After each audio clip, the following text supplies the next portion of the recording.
The courtroom was deathly silent as Judge Raymond Gerard's gavel came down with a thunderous crack. Guilty on all counts. He pronounced, his voice echoing through the chamber like a death knell. Nathan Jones, once a decorated police officer with 15 years of exemplary service, sat motionless at the defendant's table. His broad shoulders, which had carried the weight of his badge with pride for so long, now slumped in defeat. The Navy suit he wore, the same one he had purchased for his commendation ceremony 3 years prior, hung loosely on his frame. Weeks of stress and minimal sleep during the trial had hollowed him. Despite his repeated assertions of innocence, the jury had deliberated for just 4 hours before returning their verdict. The evidence against him had been overwhelming. Drugs found in his locker, incriminating messages on his phone, and testimony from a criminal informant claiming Nathan had been on the take for years. All of it fabricated. His attorney had argued passionately. Officer Jones has an unblemished record. He's made hundreds of arrests, risked his life for this city, and never once has his integrity been questioned. But the prosecution had painted a different picture, one of a cop who had succumbed to temptation, who had betrayed his oath, and the jury had believed it. As the judge began to speak about sentencing, Nathan's gaze drifted to the back of the courtroom, where Rex, his German Shepherd K9 partner, sat beside Officer Hellman. The dog's intelligent amber eyes were fixed on Nathan, his ears forward and alert, as if he could sense the gravity of what was happening. For 6 years, they had been inseparable, patrolling together, living together, even sharing meals together. Rex had saved Nathan's life twice during violent encounters, and Nathan had nursed Rex back to health after the dog had been injured during a pursuit. But prison wouldn't allow for such partnerships. When the judge announced, 15 years in state prison. Nathan heard his sister Sarah sob from the gallery behind him. His parents had passed years ago, and Sarah was his only family, except for Rex. The thought of being separated from his loyal companion cut deeper than the sentence itself. As the bailiffs approached to take him away, Nathan found his voice. "Your Honor," he said, standing shakily. Before I'm taken to prison, I have one request. Judge Gerard peered over his glasses. What is that, Mr. Jones? My K9 partner, Rex. I'd like to say goodbye to him, sir. Just one last time. The courtroom fell silent. Even the prosecutors, who had ruthlessly pursued Nathan's conviction, shifted uncomfortably in their seats. The judge studied Nathan's face for what felt like an eternity. 3 minutes, he finally said. Officer Hellman, please bring the K9 forward. Hellman, a younger officer who had always looked up to Nathan, unclipped Rex's leash from the bench. The moment he was free, Rex bolted toward Nathan, his nails clicking rapidly against the polished floor. The bailiffs tensed but stood their ground as the dog reached Nathan. Nathan dropped to his knees despite his handcuffs, and Rex pressed against him, whining softly as if he understood exactly what was happening. The dog's warm body trembled against Nathan's chest. I'm so sorry, boy. Nathan whispered into Rex's fur, tears streaming freely down his face now. You were the best partner a cop could ask for. You did everything right. I'm the one who let you down. Rex whimpered in response, pressing his muzzle against Nathan's neck. You'll be okay. Nathan continued, his voice breaking. Hellman will take good care of you. Maybe they'll reassign you to someone worthy of your loyalty. But as he spoke, Rex suddenly stiffened. The dog's posture changed completely. His ears perked forward, his body tensed, and his nose began working frantically against Nathan's jacket. He tugged at the fabric with increasing urgency, letting out sharp, insistent barks that echoed through the courtroom. What's the dog doing? Judge Gerard demanded, leaning forward in his seat. Nathan was equally confused. I don't know. He's never... Rex's barking grew more frantic as he pawed at Nathan's breast pocket, his training kicking in. Nathan had seen this behavior countless times when Rex detected contraband or evidence. He's alerting on something. Officer Hellman explained, stepping forward. One of the bailiffs approached cautiously. Sir, I need to check your jacket. Nathan nodded, bewildered, as the bailiff reached into his pocket. The tension in the room was palpable as everyone watched. Then, with a metallic clink, something small fell to the floor. It was a recording device. The courtroom erupted into chaos. The chief prosecutor, District Attorney Sergio DiCanio, surged to his feet. This is highly irregular. He shouted over the rising noise. That device could have been planted at any time. It proves nothing. But Rex continued to bark insistently, his body rigid with purpose as he stood protectively beside Nathan. The German Shepherd's training had kicked in. He knew he had found something important. Judge Gerard slammed his gavel repeatedly. Order! I will have order in this court. When the room finally quieted, he pointed to the device on the floor. Officer Thompson, secure that recorder. A uniformed court officer carefully picked it up, holding it as if it might explode. Your Honor. Nathan's defense attorney, James Whitaker, spoke up. We request an immediate review of the contents of that device. Objection! DiCanio exploded. This is a transparent attempt to delay sentencing. The trial is over. The verdict has been delivered. Judge Gerard's expression was stern. Mr. DiCanio, I remind you that justice is not served by haste, but by thoroughness. If there is evidence pertinent to this case that has not been examined, I have a duty to consider it. He turned to the court officer. Officer Thompson, play the recording. Now. The tension in the room was suffocating as Thompson fumbled with the small device, searching for the play button. Nathan held his breath, his hand resting on Rex's head.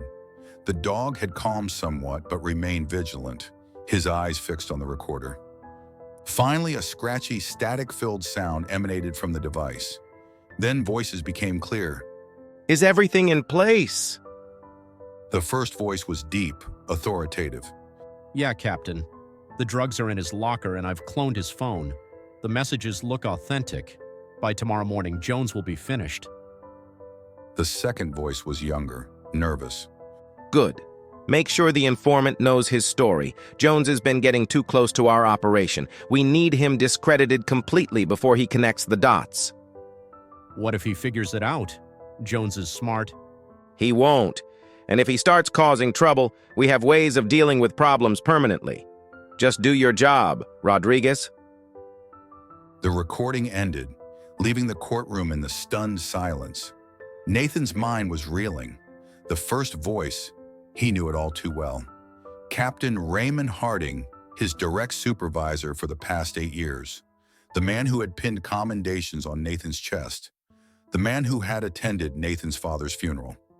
That's Captain Harding, Nathan said, his voice shaking with a mixture of shock and vindication. and Officer Rodriguez. They set me up. DiCanio had gone pale, but he recovered quickly. This recording could be fabricated. Anyone can imitate voices these days. This proves nothing. But Judge Gerard wasn't looking at the prosecutor. His attention was fixed on the back of the courtroom, where a commotion had started. Captain Raymond Harding, who had been observing the proceedings, was backing toward the exit, his face a mask of controlled panic. Captain Harding! Judge Gerard called out. Approach the bench immediately. Instead of complying, Harding turned and bolted for the door. He didn't make it 2 steps before Rex, responding to the sudden movement, leapt into action. Breaking free from Nathan's side, the German Shepherd sprinted across the courtroom and launched himself at the fleeing captain, bringing him down with precision. Court officers rushed to secure Harding as Rex held him in place, growling low in his throat. The captain's face was a mixture of rage and fear as he struggled against the dog's hold. Get this animal off me, He shouted, but Rex wouldn't budge until Officer Hellman called him back. Judge Gerard's gavel came down again. Captain Raymond Harding, you are held in contempt of this court. Additionally, based on the evidence just presented, I am ordering your immediate detention pending investigation into witness tampering evidence fabrication, and obstruction of justice. He turned to Nathan, whose handcuffs were still in place. Mr. Jones, in light of this new evidence, I am suspending your sentencing. Bailiff, remove those restraints. As the bailiff unlocked his handcuffs, Nathan felt a wave of dizziness wash over him. Could it be possible? After months of claiming his innocence, after watching his reputation and career crumble, was the truth finally coming to light? Rex returned to Nathan's side, pressing against his leg as if to steady him. Nathan reached down to stroke the dog's head, his fingers trembling. Good boy. He whispered. The best boy. But even as relief began to seep into his bones, Nathan knew this was only the beginning. If Captain Harding had gone to such lengths to frame him, there was something much bigger at stake, something worth destroying an innocent man's life to protect. The question was, how deep did the corruption go? And who else was involved? The judge's chambers felt too small for the crowd that had gathered. Judge Gerard sat behind his desk, fingers steepled as he regarded the people before him. Nathan stood with his attorney, still trying to process the dramatic turn of events. District Attorney DeCanio had been summoned, along with Chief of Police Thomas Grant, who had arrived looking grim-faced and tense. Rex remained at Nathan's side, periodically scanning the room as if still on duty. Let me be perfectly clear, Judge Gerard said, breaking the uncomfortable silence. What happened in my courtroom today suggests corruption at the highest levels of the police department. I've already ordered the recording be sent to the State Crime Lab for verification, but Captain Harding's reaction speaks volumes. Chief Grant cleared his throat. Your Honor, I want to assure you that if there is corruption within my department, I want it rooted out more than anyone. Captain Harding has been placed in isolation, and I've already requested the Internal Affairs Bureau to launch a full investigation. With all due respect, Chief. Nathan's attorney interjected. Internal Affairs reports to the same chain of command. If there are other high-ranking officers involved in this conspiracy, we can't trust the department to investigate itself. The chief's face reddened. Are you suggesting... He's right. Judge Gerard interrupted. This matter requires independent oversight. He turned to the district attorney. Mr. DeCanio, as this directly involves the potential framing of an innocent man, I'm appointing a special prosecutor to review the case. DeCanio sputtered. Your Honor, my office has always...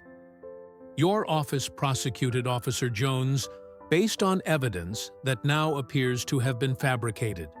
Either you were complicit or you were fooled. Neither reflects well on your judgment. As DeCanio fell silent, Judge Gerard continued. Mr. Jones, you are released on your own recognizance pending further investigation. However, you are not to return to work or contact anyone within the police department except through your attorney. Nathan nodded. I understand, Your Honor. What about Rex? He asked, glancing down at his K-9 partner. He's technically department property, but The judge considered for a moment.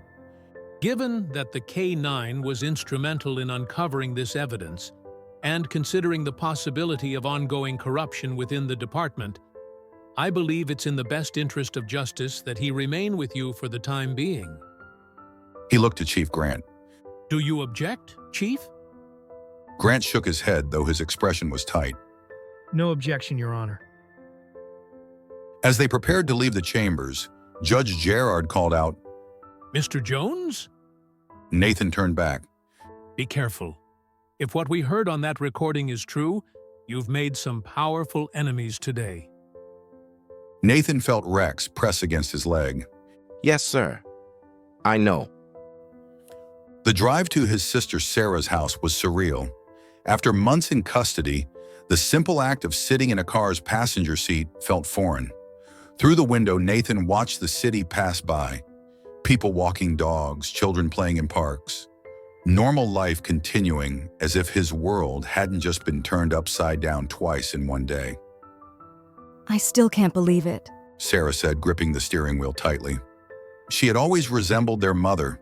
Same dark, curly hair, same intense eyes that missed nothing. Captain Harding? He came to Dad's funeral, for God's sake. Nathan stared ahead, his hand resting on Rex's head in the back seat. I thought I knew him. 15 years working together, and I never suspected. His voice trailed off. What happens now? I don't know. Nathan admitted. The judge appointed a special prosecutor, but these investigations can take months. Meanwhile, my name, my reputation. He shook his head. When they arrived at Sarah's modest two-bedroom home, Nathan felt a wave of exhaustion hit him. The adrenaline that had sustained him through the courtroom drama was fading, leaving him drained. I made up the guest room. Sarah said as she unlocked the door. It's not much, but It's perfect. Nathan assured her, stepping inside with Rex at his heel. Anything is better than a cell. That night, after a home-cooked meal that he barely tasted despite Sarah's culinary skills, Nathan sat on the edge of the guest bed, trying to make sense of everything. Rex lay beside him, his head resting on Nathan's knee. How did you know, boy? Nathan whispered, stroking the dog's fur. How did you know that recorder was there? Rex simply looked up at him with those intelligent eyes that seemed to understand everything. A knock at the door interrupted his thoughts. Sarah entered, holding a burner phone. James dropped this off while you were showering. She said, referring to his attorney. He said to use it instead of your regular phone, just in case. Nathan took it with a frown. He thinks they're monitoring my calls? He thinks you need to be careful. She hesitated. Nathan, if Harding was willing to frame you to protect whatever he's involved in, I know. Nathan sighed. But I can't just sit back and wait for the special prosecutor to dig through years of cases. If Harding targeted me because I was getting too close, then I need to figure out what I was close to. Sarah studied her brother's face. you're going to investigate this yourself, aren't you? Nathan looked down at Rex. I'm not sure I have a choice. Then you're not doing it alone. She said firmly. First thing tomorrow, we start digging. As Sarah left the room, Nathan lay back on the bed, with Rex settling in beside him. Sleep seemed impossible with his mind racing, but the warmth of Rex's body next to him provided a comfort he desperately needed. Just before drifting off, a troubling thought surfaced. The recording device had somehow been planted in his jacket pocket.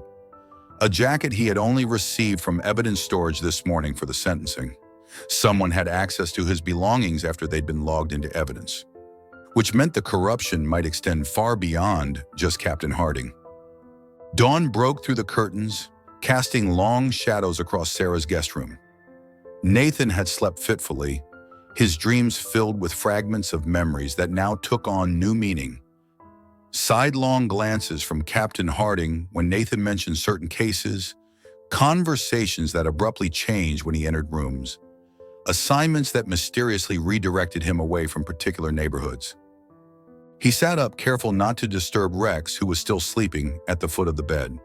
The German shepherd's ears twitched in his sleep, chasing dream rabbits or perhaps dream criminals. Nathan's phone, the burner his attorney had provided, buzzed with a text message. News breaking about Harding. Call me Jay. He slipped out of bed and made his way to the kitchen, where he found Sarah already awake, her laptop open and a pot of coffee brewing. CNN was playing quietly on her tablet. You're up early, He said. She pushed a mug toward him. Couldn't sleep. Listen to this. She turned up the volume on the tablet where a news anchor was mid-sentence. Allegations of police corruption have rocked the department following dramatic events in court yesterday. Captain Raymond Harding, a decorated 25-year veteran of the force, is being held without bail after a recording surfaced suggesting he framed Officer Nathan Jones. Sources within the department say Internal Affairs has seized computers and files from multiple officers. Nathan sipped his coffee, watching the segment with a strange detachment. Seeing his name and face on national news should have been jarring, But after everything that had happened, it felt almost expected. His phone buzzed again. This time he answered. James, I just saw the news. His attorney's voice was tense. It's spreading like wildfire. I've had calls from 3 different news outlets already. What's happening with Harding? He's lawyered up with Sullivan and Beck, one of the most expensive firms in the city. Interesting choice for someone on a captain's salary. Nathan frowned. Someone's backing him. That's my guess. Listen, the special prosecutor's been named. Anita Rivera from the Justice Department. She wants to meet with you this afternoon. That's fast. This case has a lot of eyes on it. The mayor, the governor. Nobody wants to be on the wrong side of a police corruption scandal. I'll pick you up at 1. After hanging up, Nathan turned to Sarah, who had been pretending not to eavesdrop. Looks like things are moving quickly. Good. She said. The faster they clear your name, the better. Nathan wasn't so sure. Rush jobs often meant corners cut, but before he could voice his concerns, Rex padded into the kitchen, stretching his long body before coming to Nathan's side for his morning head scratch. After I meet with this prosecutor, I need to start looking into my old cases. Nathan said, absently running his fingers through Rex's fur. Harding said I was getting too close to something. I need to figure out what... Sarah nodded toward her laptop. Already on it. I pulled your case logs from the public records database. I've been cross-referencing them with Harding's known activities and looking for any patterns. Nathan raised an eyebrow. Aren't you supposed to be working on your dissertation? Sarah shrugged. My brother being framed for corruption trumps 19th century feminist literature. Besides, research is research. Nathan leaned over her shoulder to examine the spreadsheet she had created. Dates, case numbers, locations, officers involved, all meticulously organized. You know, He mused. if you ever get tired of academia, you'd make one hell of a detective. Flattery will get you everywhere. She replied, but her small smile faded quickly. Nathan, I've noticed something odd.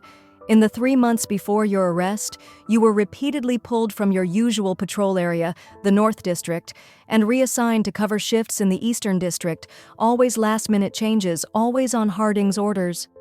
Nathan frowned. That's true. He said it was due to staffing shortages, but it never made much sense. The Eastern District is usually fully staffed because it's quieter, mostly warehouses and industrial parks. Except for this. Sarah turned her laptop to show him a news article. The Port Authority completed a $50 million expansion of the Eastern Docks 8 months ago. According to this, shipping traffic has increased by almost 40% since then. Nathan's mind raced, making connections. More shipping means more opportunities for smuggling, and if someone in the department is involved, They'd want to keep honest cops away from the area. Sarah finished for him. Rex had wandered to the window and was staring intently outside, a low growl building in his throat.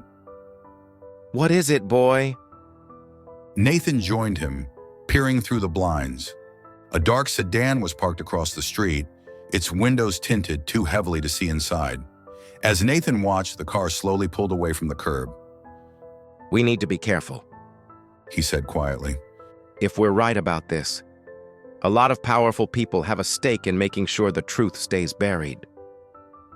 Rex kept his gaze fixed on the departing vehicle, his posture alert and protective. Nathan rested a hand on the dog's back, feeling the tense muscles beneath the fur. Let's get ready for that meeting with the prosecutor. He told Sarah. But afterward, I think we need to take a drive by those Eastern Docks. The offices of the special prosecutor had been hastily set up in a federal building downtown. Anita Rivera, a sharp-featured woman with silver-streaked black hair pulled into a severe bun, greeted Nathan and his attorney with a firm handshake. Her reputation preceded her.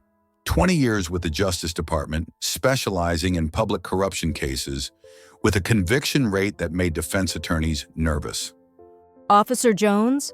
She said, gesturing to the chair across from her desk. Thank you for coming in so promptly. It's just Nathan now. He corrected her. They took my badge. For the moment. she acknowledged. But if what I'm hearing about that recording is true, you might be wearing it again soon enough. Rex settled at Nathan's feet, his gaze watchful as always. I have to say, Rivera continued. your K-9 partner has become something of a folk hero in legal circles. It's not every day a police dog cracks a corruption case wide open. Nathan managed a small smile. Rex has always been the better detective between us. Rivera's expression turned serious. Let's get down to business. I've been reviewing your case files and interviewing officers who worked closely with Captain Harding. What I'm finding is troubling. How so? James Whitaker, Nathan's attorney, leaned forward. Harding appears to have had significant influence over case assignments, evidence processing, and patrol schedules, more than would be typical for someone in his position. He also maintained close relationships with several judges, the district attorney's office, and certain city council members. Nathan nodded. He always bragged about his connections. Connections that might explain how he was able to orchestrate your framing so effectively. Rivera said. The evidence against you was processed remarkably quickly. The warrant for your arrest was approved without the usual scrutiny, and your case was fast-tracked through the court system. You think others were involved in framing Nathan? James asked. Rivera tapped her pen against her legal pad. I'm not ready to make that accusation yet, but I am expanding the scope of my investigation. Which brings me to why I wanted to meet with you, Nathan. I need to understand why they targeted you specifically. Nathan hesitated, then shared what he and Sarah had discovered that morning about the eastern docks and his reassignments.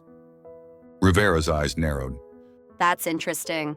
We've had our eye on increased smuggling activity through those docks for months, but jurisdiction issues with the Port Authority have complicated matters.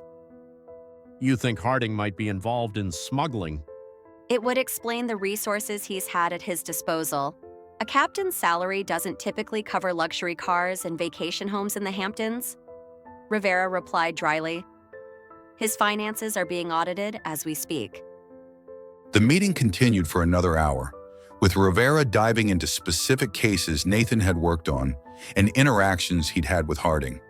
By the end, Nathan felt mentally exhausted, but also relieved. Rivera seemed competent, thorough, and genuinely committed to uncovering the truth. As they were preparing to leave, Rivera handed Nathan her card. Call me directly if you remember anything else, no matter how insignificant it might seem. Nathan took the card, then asked the question that had been nagging at him. Ms. Rivera, the recording device that Rex found. Have you discovered how it got into my jacket pocket? A shadow crossed her face. Not yet. Your clothing was checked in and out of evidence by Officer Sarah Mitchell. Do you know her? Nathan felt a jolt of surprise. Sarah? Yes, we worked together for years. She's one of the few officers who publicly supported me during the trial. Interesting. Rivera said, making a note. I'll need to speak with her again. Outside the federal building, Nathan's mind was racing. Sarah Mitchell had been his friend and colleague for almost a decade. They had worked dozens of cases together, had shared meals, had attended each other's family barbecues. The idea that she might be involved seemed impossible. What are you thinking? James asked as they walked to his car. I need to talk to Sarah, Nathan replied. If she checked out my jacket, she might know something. But I'm not supposed to contact anyone from the department. James sighed. Officially, I'd advise against it. Unofficially, just be discreet.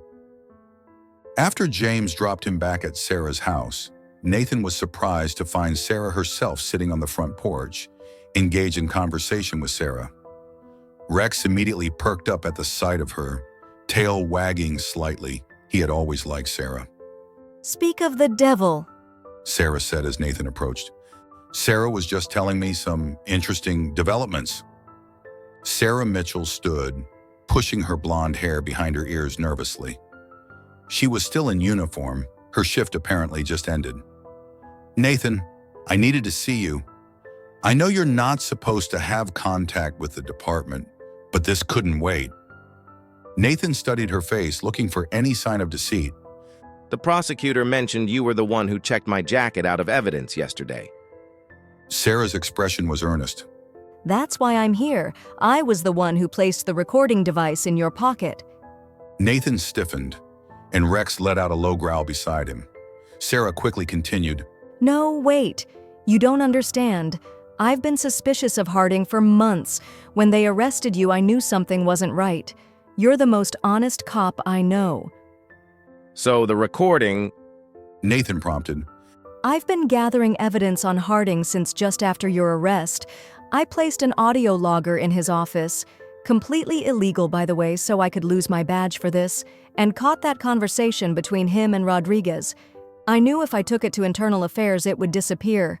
Harding has too many friends, so when I heard you were being sentenced, I realized it might be my only chance. You planted it on me knowing Rex would find it. Nathan said, understanding dawning. You were counting on his training to kick in during a highly emotional moment. Sarah nodded. It was a gamble, but I knew how Rex operates. He's the best K-9 on the force, and I knew he'd be allowed to say goodbye to you. It was the only way I could think of to get the evidence presented in open court where it couldn't be buried. Sarah folded her arms. That was either incredibly smart or incredibly reckless. Both, probably. Sarah admitted. But it worked. And there's more you need to know. She lowered her voice. The department is in chaos right now. Internal Affairs is seizing files, officers are being questioned, and Rodriguez has disappeared completely. Disappeared? Nathan frowned. No one's seen him since yesterday's hearing. His apartment's empty, his car is gone, and his phone goes straight to voicemail. Sarah's expression was grim. I think he's running, or worse. The implications hung heavily in the air. If Rodriguez had been silenced, Sarah and I found something this morning. Nathan said, deciding to trust his former colleague. In the months before my arrest, Harding kept reassigning me away from the eastern docks. Sarah's eyes widened. That makes sense. There have been rumors about increased activity down there. The narcotics division has been trying to get approval for surveillance operations, but they keep getting shut down from above. We need to check it out, Nathan said. Tonight. If Rodriguez is on the run, whoever's behind this might be cleaning house. Evidence could be disappearing as we speak. It's risky. Sarah warned. If Harding isn't working alone? He's not. Nathan cut in. The recording made that clear. There's an operation, and he's just one part of it. Rex stood up suddenly, ears forward, his body alert. All three humans fell silent, following the dog's gaze toward the street. A car drove by slowly, the same dark sedan Nathan had noticed that morning. We're being watched? Sarah whispered. Sarah nodded. All the more reason to move quickly. I'm off duty until tomorrow. I can meet you near the docks at midnight. Sarah pulled out her tablet, dimming the screen to its lowest setting. She explained that Warehouse 17 was leased to a company called Meridian Logistics, a relatively new business incorporated about a year ago.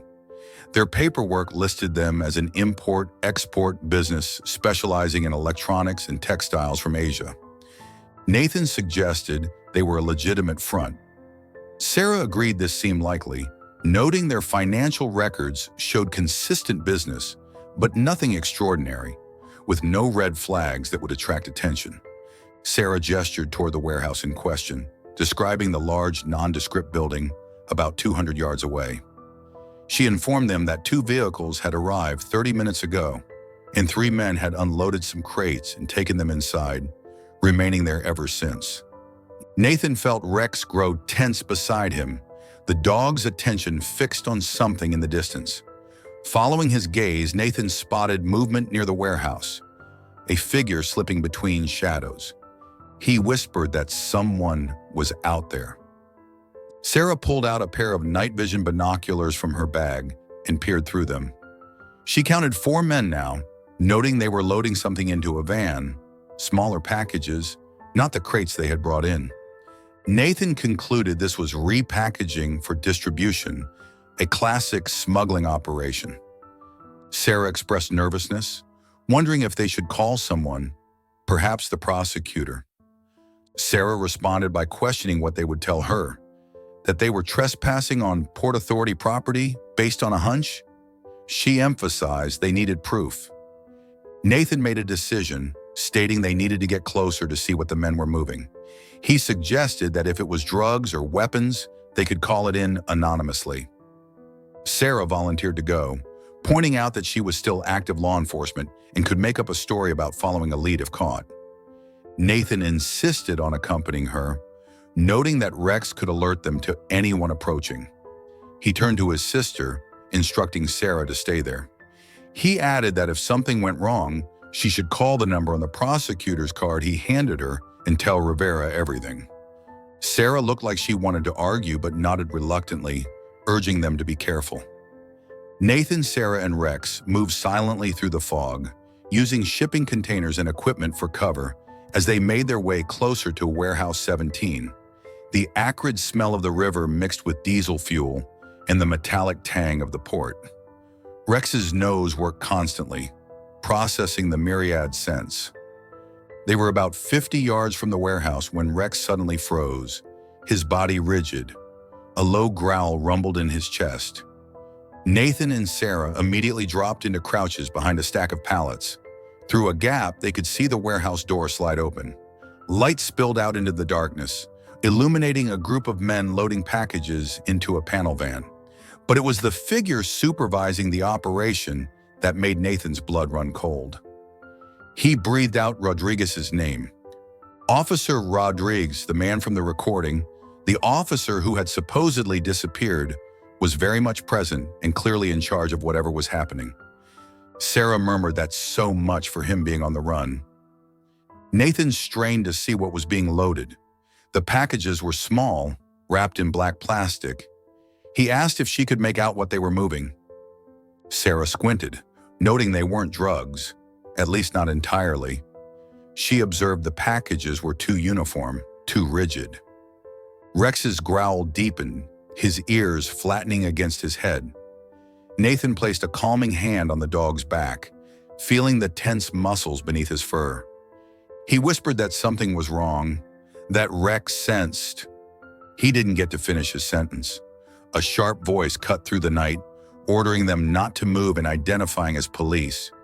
Bright flashlights suddenly illuminated them from behind, temporarily blinding Nathan.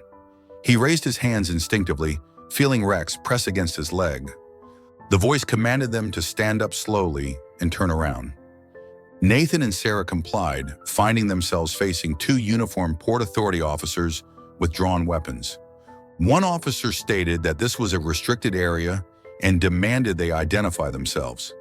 Sarah reached slowly for her badge, identifying herself as Officer Sarah Mitchell from City PD. She explained they were conducting surveillance as part of an ongoing investigation. The officers exchanged looks, noting they hadn't been notified of any PD operation that night.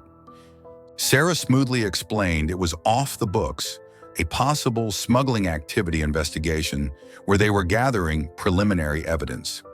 The officers seemed uncertain, but before they could respond, a new voice joined the conversation. Rodriguez approached, his hand resting casually on his service weapon, with a falsely pleasant greeting. He acknowledged Officer Mitchell and Nathan Jones, commenting that he thought Nathan was supposed to be in prison. His gaze shifted to Rex with visible unease as he referred to the famous K-9 detective. Nathan acknowledged Rodriguez coldly, mentioning he'd heard the officer had disappeared. The officer replied with a tight smile that rumors of his departure were greatly exaggerated. He turned to the Port Authority officers, stating he would take it from there and claiming these two were interfering with an authorized police operation. One of the port officers frowned, insisting they needed to see identification and authorization for Rodriguez's presence there as well. Rodriguez's expression hardened as he agreed. He reached slowly for his badge, and then, in one fluid motion, drew his weapon instead. The sound of the gunshot was deafening in the night air. One of the port officers crumpled to the ground, blood blooming across his chest. Before the second could react, another of Rodriguez's men appeared from the shadows and struck him from behind. Nathan shouted for Sarah to run, releasing Rex's leash with the command to go. Rex immediately launched himself at Rodriguez, giving Nathan and Sarah precious seconds to bolt for cover as chaos erupted. More men poured out of the warehouse, weapons drawn. Gunfire split the night as Nathan and Sarah zigzagged between shipping containers. Sarah gasped as they ran that they needed to get to Sarah. A yelp of pain cut through the commotion, and Nathan's heart seized as he called out for Rex. He skidded to a halt, turning back despite Sarah's protests. Through the maze of containers, he could see Rex struggling with one of the men. The dog had latched onto the attacker's arm, but another man was aiming a weapon at the German Shepherd. Without hesitation, Nathan charged back, tackling the armed man just as he fired. The bullet went wide, pinging off metal. They crashed to the ground, grappling for control of the gun. Nathan's police training kicked in as he struck the man's wrist against the concrete, forcing him to release the weapon. Rex had subdued his opponent, the man howling in pain as the dog's powerful jaws clamped down on his arm. Nathan called for Rex to come to him once he had secured the gun. The faithful dog immediately released the man and raced to Nathan's side. Sarah had circled back as well, holding her service weapon at the ready. She grimly stated they were outnumbered and that their opponents had called for backup, which she'd heard on their radio. The sound of approaching sirens cut through the night, but whether they belonged to friend or foe was impossible to know. Nathan decided on a different route that would take them away from both the warehouse and Sarah's position. If they were being pursued, he didn't want to lead the danger straight to his sister. They ran through the labyrinth of shipping containers, the fog both hindering and helping as it concealed their movements, but also disoriented them. Behind them, voices shouted commands, and flashlight beams cut through the mist. Sarah pointed to a small maintenance building, suggesting they could regroup there. They slipped inside the darkened structure, Rex standing guard at the door, his ears perked for any sound of approach. The building was cramped and smelled of oil and rust, but it offered momentary shelter. Nathan emphasized the need to get word to Rivera. What they had just seen, Rodriguez, the Port Authority officers, this was bigger than smuggling. They had witnessed the cold-blooded murder of a law enforcement officer. Sarah nodded grimly, pulling out her phone, but discovered there was no signal. Nathan realized they were probably jamming communications, noting it was standard procedure for major operations. A noise outside made them both freeze. Rex's hackles rose, a silent snarl curling his lips. The dog's gaze was fixed on the door, every muscle tense and ready. Footsteps approached, slow and deliberate. A shadow passed by the small, grimy window. Nathan and Sarah pressed themselves against the wall, weapons ready. Rex remained at the door, his training keeping him silent despite his obvious agitation. The doorknob turned slowly. Nathan raised the gun he had taken, aiming at the door as it began to open. The door inched open, revealing a sliver of the foggy night. Nathan's finger tensed on the trigger. Rex coiled to spring. Sarah's whispered voice broke the tension, calling out Nathan and Sarah's names and asking if they were in there. Relief flooded through Nathan as he quickly lowered the weapon and urgently told Sarah to get in there. Quick. His sister slipped inside, closing the door behind her. Her face was pale, her eyes wide with fear, but she moved with determined purpose. She said she had heard gunshots and then saw men with flashlights sweeping the area, asking what had happened. Sarah quickly explained the confrontation with Rodriguez and the killing of the Port Authority officer.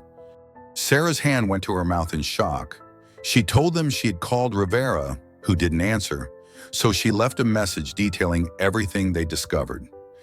Nathan affirmed this was good, but emphasized they needed to leave immediately. Once Rodriguez realized they had witnessed a murder, he wouldn't stop until they were silenced. Rex suddenly stiffened, his attention snapping toward the window. Outside, flashlight beams swept across the yard, moving closer. Voices called out commands, methodically searching the area. Sarah whispered that they were being boxed in. Nathan peered through the grimy window, assessing their options. The maintenance building backed up against the river, with a narrow service path running alongside the water. He decided they should go out the back and follow the river north, noting there was a pedestrian bridge about half a mile up that would take them across to the main road. As they prepared to move, Nathan's borrowed phone vibrated. A text message from an unknown number instructed them to stay put, indicating extraction in 5 minutes from Rivera. Nathan showed the message to the others. Sarah questioned whether they should trust it. Sarah replied that they didn't have much choice, pointing out that venturing outside now would mean running straight into the search pattern. The minutes ticked by with excruciating slowness. Every sound outside made them tense. Footsteps approaching, then receding. Radio chatter that was too muffled to make out clearly. The distant wail of more sirens. Rex remained vigilant at the window, his body language communicating everything Nathan needed to know about their pursuers' movements. When the dog suddenly perked up, attention shifting toward the riverside of the building, Nathan knew something was happening. A soft splash from the river was followed by the faint sound of rubber soles on concrete. Someone approaching stealthily from the water. The back door opened slowly, revealing a figure in tactical gear. The figure whispered that they were federal agents there to extract them, instructing them to move quickly and quietly. Outside, a small inflatable boat waited on the river, its motor silent. 2 more agents in tactical gear stood guard. With practiced efficiency, they helped Nathan, Sarah, and Rex aboard, then pushed off from the dock. The boat glided silently through the water, staying close to the shoreline where the fog provided maximum concealment. From their position, Nathan could see the docks behind them lit up with flashlights and vehicle headlights as the search intensified. Their rescuer introduced herself as Agent Reyes once they were safely away, explaining that Special Prosecutor Rivera had sent them. She commented that they had stirred up a hornet's nest back there. Sarah explained that they had witnessed Officer Rodriguez murder a Port Authority officer in cold blood. Agent Reyes nodded grimly, informing them that they were aware of this. She explained they had audio surveillance in place and had been monitoring that warehouse for weeks as part of an interagency task force. Nathan felt a surge of anger, demanding to know how they could watch and do nothing while an officer was killed. Reyes admitted they weren't expecting things to escalate so quickly. She explained their team was positioned on the north side of the facility, and by the time they could respond, the 3 of them were already on the run. The boat continued upstream for another 10 minutes before docking at a small, unmarked pier. A nondescript van waited nearby. Reyes explained they would take them to a safe house, adding that Rivera wanted to debrief them personally. The safe house turned out to be a modest apartment in a high-rise downtown, far from the river and the docks. Special Prosecutor Rivera was waiting when they arrived, her face drawn with concern and fatigue. She asked if they were all right, her eyes scanning them for injuries before settling on Rex and inquiring about the dog's condition too. Nathan nodded, confirming they were fine, then asked what was happening at the docks. Rivera described a full federal response, gesturing for them to sit at the dining table, where maps and photos were spread out. She explained that what they had stumbled into that night was the culmination of 6 months of investigation into a smuggling ring operating through the eastern docks. She believed it involved not just drugs, but also weapons and possibly human trafficking. Sarah added that corrupt cops were also involved. Rivera confirmed this, though she admitted they didn't know how deep it went within the department until Nathan's case broke. Captain Harding had been a surprise, but not as much as what they uncovered after his arrest. Financial records showed payments to at least 8 other officers, including Rodriguez, and she hesitated, looking at Sarah, the chief of police himself. The room fell silent as they absorbed this bombshell. Sarah finally expressed disbelief that Chief Grant was involved. Rivera explained her belief that he had been protecting the operation from the top, redirecting investigations, ensuring certain areas remained under-patrolled, blocking interagency cooperation. She noted this explained how the smuggling ring had operated so effectively for so long. Nathan thought back to his meeting with the chief after the recording was discovered, recalling the chief's insistence on keeping the investigation internal. It all made sense now. Sarah asked what would happen next. Rivera's expression was determined as she described dawn raids. In 3 hours, federal agents would simultaneously execute search warrants at 27 locations across the city, including police precincts, private residences, and businesses connected to the smuggling ring. They would also be arresting Chief Grant and the remaining officers on their list. Nathan asked about Rodriguez. Rivera assured him they had teams monitoring all roads leading from the port, stating he wouldn't get far. She hesitated before explaining that what she was about to ask was irregular, but given their intimate knowledge of the department and the officers involved, she could use their assistance. Sarah surmised that Rivera wanted them to help with the raids.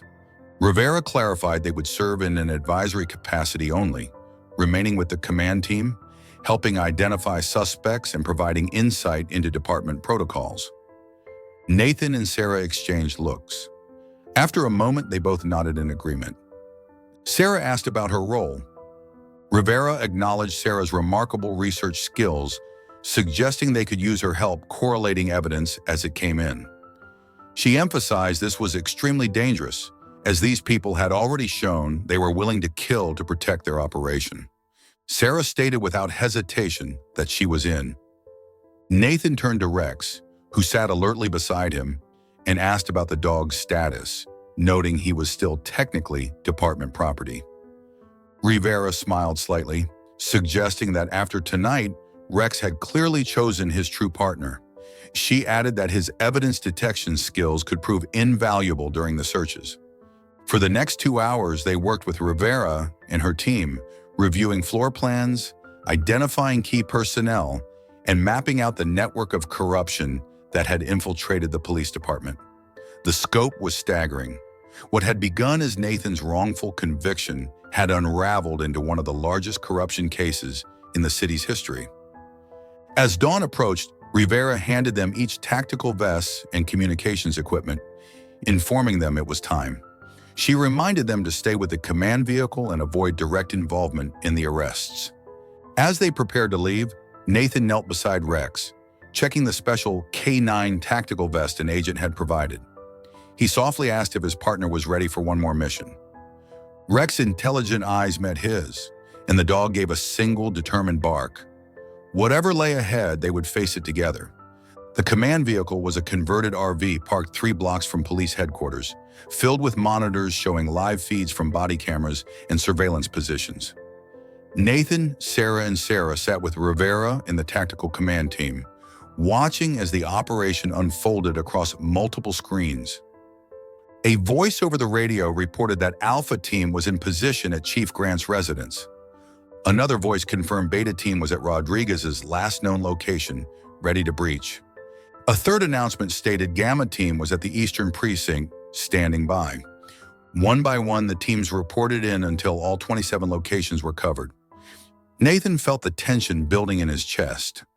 Rex sitting alertly at his feet, equally focused on the screens. Rivera picked up a radio and gave all teams the green light to execute warrants. The screens erupted with action as agents and officers moved simultaneously across the city. At Chief Grant's elegant suburban home, the tactical team breached the front door to find the chief already dressed in his uniform, apparently preparing to leave. His shock at seeing federal agents in his foyer was evident even through the grainy body cam footage. The lead agent announced Thomas Grant's arrest for corruption, conspiracy, obstruction of justice, and accessory to murder, reading the chief his rights as another agent handcuffed him. Grant sputtered in protest, declaring the situation absurd and emphasizing his position as chief of police, questioning their authority. The agent cut him off, asserting they had every authority in possession of financial records showing payments of over $2 million to his offshore account from Meridian Logistics over the past 18 months. The chief's face went ashen as he was led out to a waiting vehicle.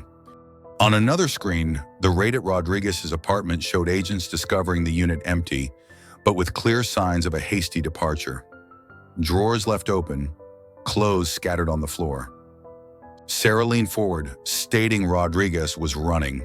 She noted that after what happened at the docks, he knew it was only a matter of time. Rivera assured her they would find him, explaining they had frozen his accounts and flagged his ID at all transportation hubs. She was confident he wouldn't get far. The Eastern Precinct raid was yielding the most dramatic results. As federal agents secured the building, they discovered a hidden room behind the evidence lockup, filled with documentation of the smuggling operation, shipping manifests, payment records, and detailed notes on which officers were being paid and how much. Sarah expressed amazement while scanning the data as it was uploaded to their system.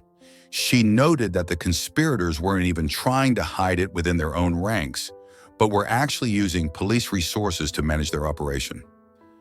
Nathan observed they felt untouchable. With the chief and a captain involved, he questioned who would dare challenge them. As the morning progressed, the arrests mounted. 8 officers from various precincts, 3 Port Authority officials, the CEO of Meridian Logistics, and a city councilman who had helped expedite permits in zoning changes for the Eastern Docks expansion. Each arrest revealed new connections, new threads in the tangled web of corruption. But Rodriguez remained elusive. Reports came in of a man matching his description at the bus terminal, then the train station, but each lead turned cold. Nathan stated Rodriguez must have had help. He proposed someone was guiding him, telling him how to avoid their net. Rex suddenly stood up, his attention fixed on one of the screens showing the raid at Harding's house. The dog's ears were forward, his posture alert. Nathan asked what Rex had noticed following the dog's gaze. On the screen, agents were bringing out boxes of evidence from Harding's home office. As the camera panned across the room, Nathan caught a glimpse of a framed photograph on the wall. Harding with another man, both in hunting gear, standing over their kill. Nathan urgently requested that they zoom in on that photo. The technician enhanced the image, bringing the faces into sharper focus. Sarah expressed surprise at seeing District Attorney DeCanio, commenting she hadn't known he and Harding were friends. Nathan's mind was racing. He asked Rivera if she had investigated DeCanio after his hearing. Rivera frowned, admitting they hadn't looked deeply.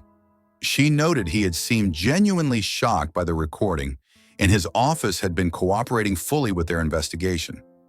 Sarah suggested perhaps he was being too cooperative, as if trying to direct their attention away from himself. Rex barked once sharply, as if in agreement. Nathan pointed out that as district attorney, DeCanio would have the resources to help Rodriguez disappear. Access to safe houses, knowledge of investigation protocols, connections throughout the legal system. Rivera considered this for a moment, then nodded to one of her agents, instructing them to gather everything on DeCanio's movements since yesterday's hearing, including phone records, credit card transactions, and surveillance footage from his office and home. While they waited, the raids continued. At the warehouse on the Eastern Docks, agents discovered a hidden subfloor containing weapons, drugs, and disturbingly evidence of human trafficking. False identification documents and lists of names with prices next to them. Rivera grimly noted this went beyond corruption. This was organized crime operating with police protection. An agent approached with a tablet, reporting they had obtained DeCanio's phone records, which showed multiple calls to a burner phone purchased yesterday and activated near Rodriguez's apartment. Another agent added that DeCanio's credit card had been used at a sporting goods store to purchase camping equipment, supplies, and maps of the state forest upstate. Rivera concluded he was helping Rodriguez hide out in the woods until things cooled down, calling it a classic fugitive strategy. Nathan suddenly remembered that DeCanio had a hunting cabin. He recalled Harding mentioning that the DA had invited him up for a weekend, describing it as remote and off the grid. Rivera asked if he could remember the location. Nathan closed his eyes, trying to recall the conversation. He thought it was somewhere near Lake Osiris, recalling that Harding had complained about the drive being almost 4 hours from the city. Sarah was already searching on her tablet and identified Lake Osiris State Forest. She noted there were several private cabins on the northern shore, outside the main park boundaries. Sarah added that she was familiar with those cabins, describing them as isolated and accessible only by a private road or by boat across the lake. She deemed it a perfect hideout.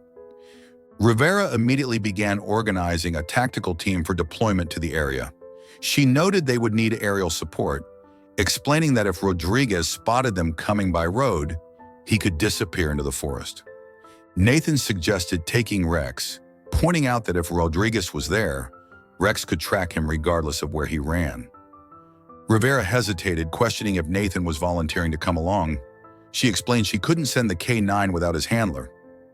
Nathan met her gaze steadily, affirming that Rex and he were partners who would finish this together.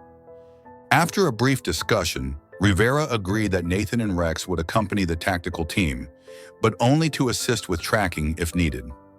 Sarah would remain at the command center with Sarah, continuing to provide insights on the ongoing raids. As Nathan prepared to leave with Rex, Sarah caught his arm, quietly urging him to be careful. She warned that Rodriguez was desperate, and desperate men were unpredictable. Nathan assured her they would be fine, adding that Rex wouldn't let anything happen to him. The helicopter ride to Lake Osiris took less than an hour. From the air, Nathan could see the sprawling state forest, the glimmering lake, and along its northern shore, a handful of cabins nestled among the trees. The tactical team identified DeCanio's property from aerial photographs. A rustic two-story structure with a dock extending into the lake and a four-wheel drive vehicle parked outside. They landed in a clearing a quarter-mile away to avoid alerting the occupants. As Nathan and Rex disembarked with the tactical team, the helicopter lifted off again to provide aerial surveillance. The team leader, Agent Donovan, instructed Nathan to stay back until they had secured the perimeter. He explained that if Rodriguez ran, that's when they would need Nathan and Rex to track him. Nathan nodded, checking Rex's tactical vest one more time before they moved out. The forest was dense, the morning light filtering through the canopy, creating dappled patterns on the leaf-covered ground. Rex moved silently beside Nathan, his training evident in every step. The team approached the cabin from all sides, communicating via hand signals as they took positions. Through his earpiece, Nathan heard Donovan give the countdown command. The tactical team breached the cabin simultaneously through the front and back doors. Shouts of "Federal agents!" echoed through the trees, followed by the sounds of movement inside. Then a crash as a window on the second floor shattered outward. A figure leapt from the opening, landing heavily on the sloped roof over the porch before rolling off and hitting the ground with a thud. An agent shouted that Rodriguez was on the move, heading east from the cabin. Nathan unclipped Rex's leash and commanded him to find Rodriguez. Rex shot forward like an arrow, his powerful body built for this kind of pursuit. Nathan followed, trusting his partner's superior tracking abilities in the dense forest. Behind them, he could hear the tactical team securing DeCanio inside the cabin and organizing a pursuit. The forest floor was soft and damp from recent rain, making tracking easier for Rex, but also providing good footing for Rodriguez as he fled. The fugitive officer had a head start, but Rex was closing the gap with remarkable speed. Nathan pushed himself harder, keeping pace with his K-9 partner as best he could. Through breaks in the trees, he caught glimpses of Rodriguez, running desperately, occasionally glancing back, clearly aware he was being pursued. The chase continued deeper into the forest, the terrain becoming more rugged.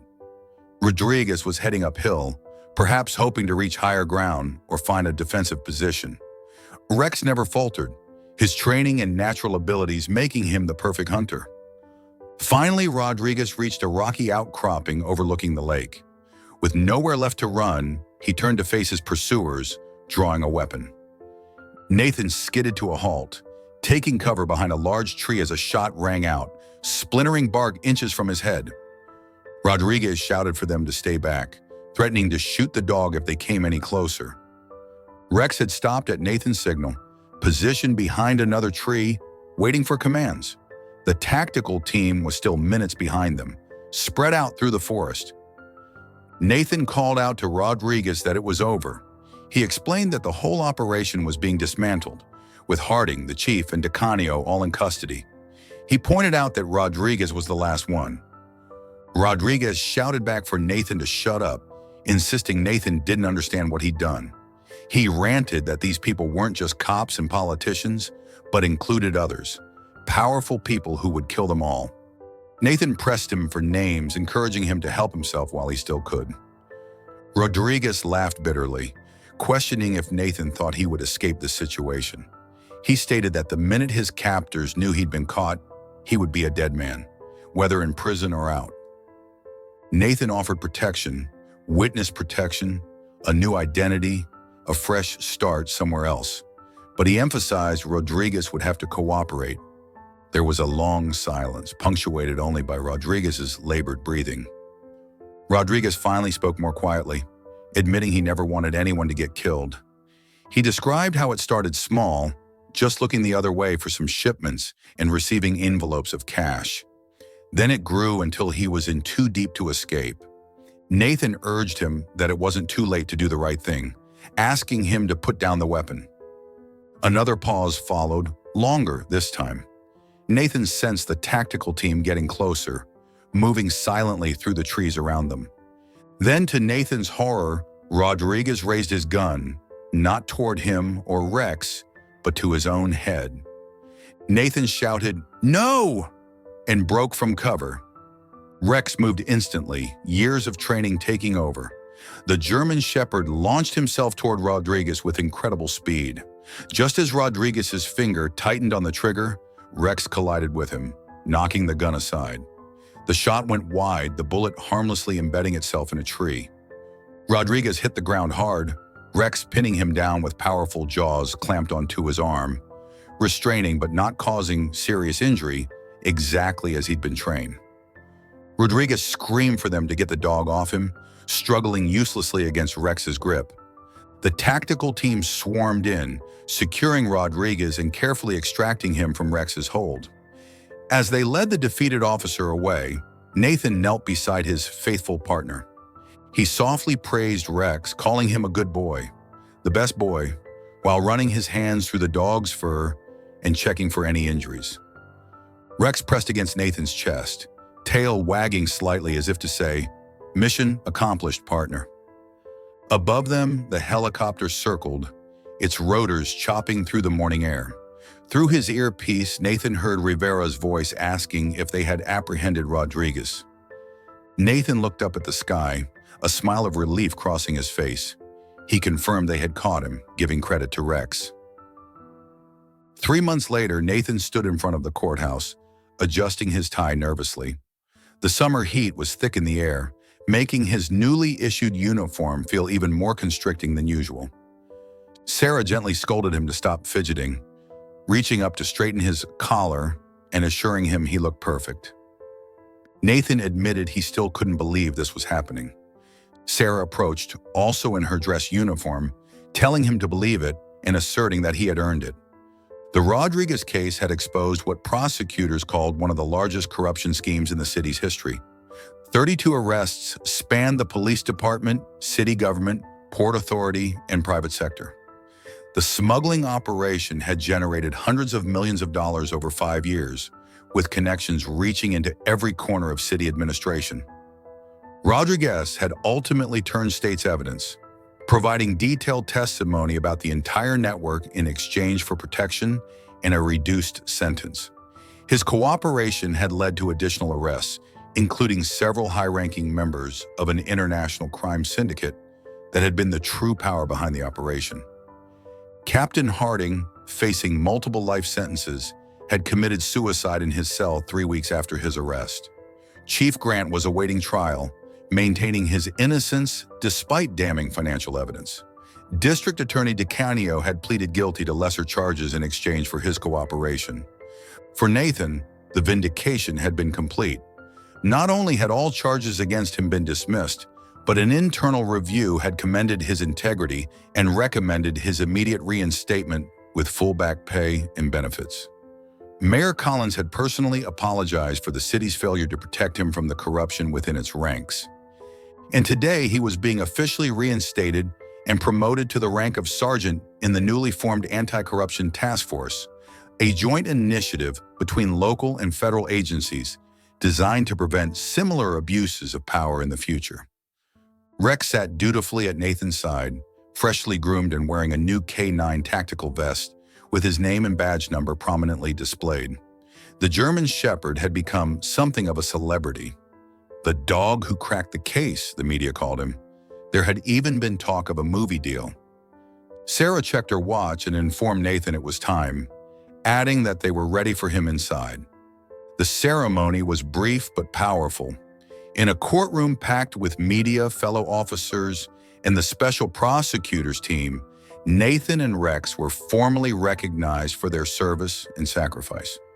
Mayor Collins presented Nathan with his new badge and sergeant's stripes, then bent down to attach a special commendation medal to Rex's tactical vest.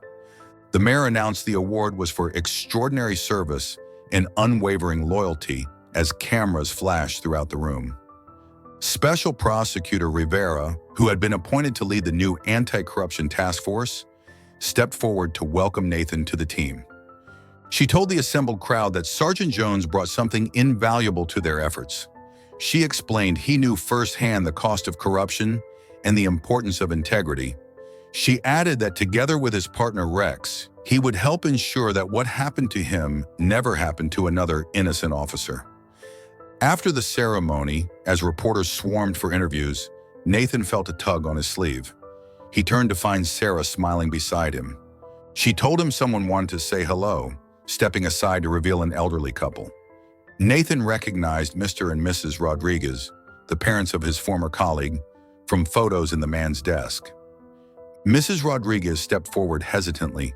She softly expressed their gratitude, explaining that while their son had made terrible choices, Nathan had shown him mercy when he could have let him die on that cliff. She mentioned the prosecutor had told them what happened.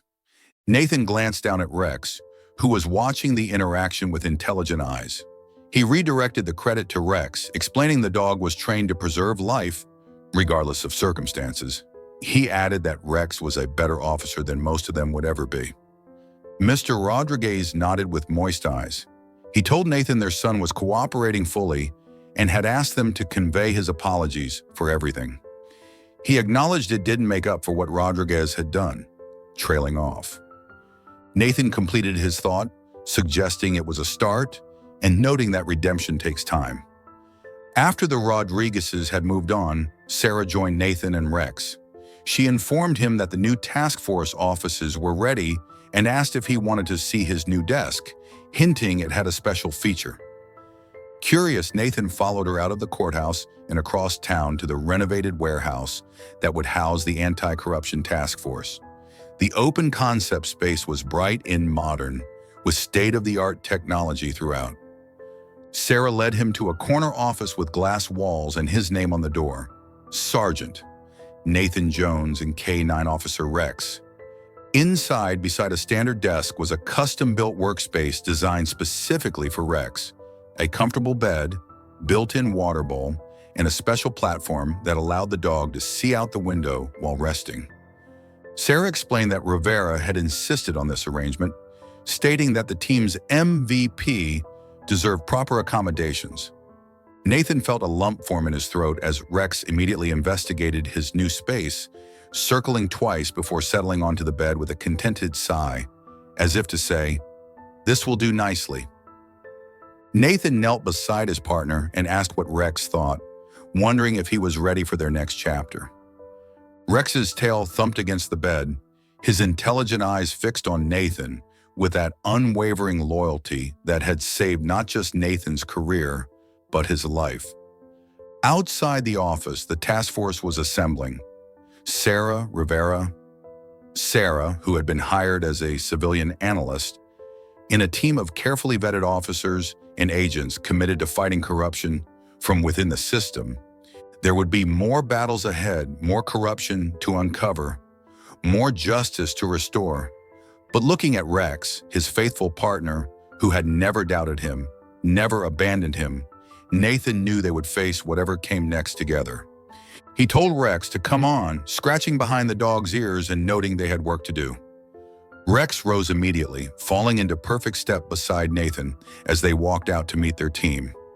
The bond between them, forged through fire and vindication, was unshakable, a testament to the purest form of loyalty. For Nathan, that loyalty had been the light that guided him through his darkest hour. And for Rex, it was simply what partners did for each other. Together, they would make their city safer, one case at a time.